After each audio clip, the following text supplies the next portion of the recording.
ভিডিওর প্রথমেই আমার সকল বন্ধুদেরকে জানাই ভূত চতুর্দশীর শুভ কামনা। তোমরা অনেক অনেক ভালো থেকো, সুস্থ থেকো, আর এইভাবে আমার সাথে থেকো। সন্ধেবেলায় মেয়ের ড্যান্সের ক্লাস ছিল, তাই সন্ধেবেলায় আমি প্রদীপগুলো ধরাতে পারিনি।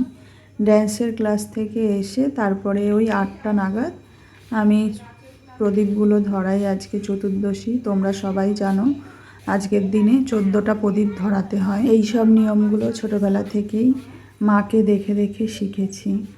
তো বলে যে খালি প্রদীপ ধরাতে নেই, মানে প্রদীপের নিচে কিছু দিয়ে তারপরে প্রদীপ ধরাতে হয়। আমার যেহেতু সন্ধেবেলায় আমি বাড়ি ছিলাম না, পাতা তুলে রাখা হয়নি, মাকে দেখতাম গাছের যে কোনো গাছের পাতা ওপরে তারপরে প্রদীপটা দিত। তো আমি কাগজ ছিঁড়েই দিলাম, যেহেতু পাতা কোনো রকমভাবে ছিঁড়ে রাখা হয়নি। তো যেই মানে সবসময় আমার প্রত্যেক বছরই তাই হয়, আমি এই কাগজ ছিঁড়েই তারপরে প্রদীপ ধরাই। যে কটা প্রদীপ গুনে গুনে সে কটা কাগজ ছিঁড়ে নিই, তো তারপরেই প্রদীপগুলো ওর উপরে বসিয়ে দিই। এই কারণটা কিন্তু আমার জানা নেই যে মানে প্রদীপের নিচে কিছু না পেতে তারপরে প্রদীপ বসানো যায় না। এই কারণটা যদি তোমরা কেউ জেনে থাকো অবশ্যই আমাকে জানিও।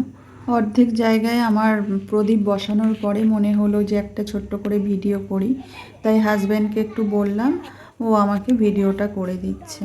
যদিও আমার ভিডিও সেরকমভাবে টাইম মতন পোস্ট করা হয় না, তাও চেষ্টা করি মাঝে মাঝে, আবার ইচ্ছেও হয় যে না এই ভিডিওটা করে একটু পোস্ট করব। তো সেরকমই আজকেও একটুখানি মনে হচ্ছিল যে একটু পোস্ট করব ছোট্ট করে একটা ভিডিও করে, তো তাই ভিডিওটা বললাম হাজব্যান্ডকে করে দিতে। তো এই হচ্ছে সেই ভিডিও।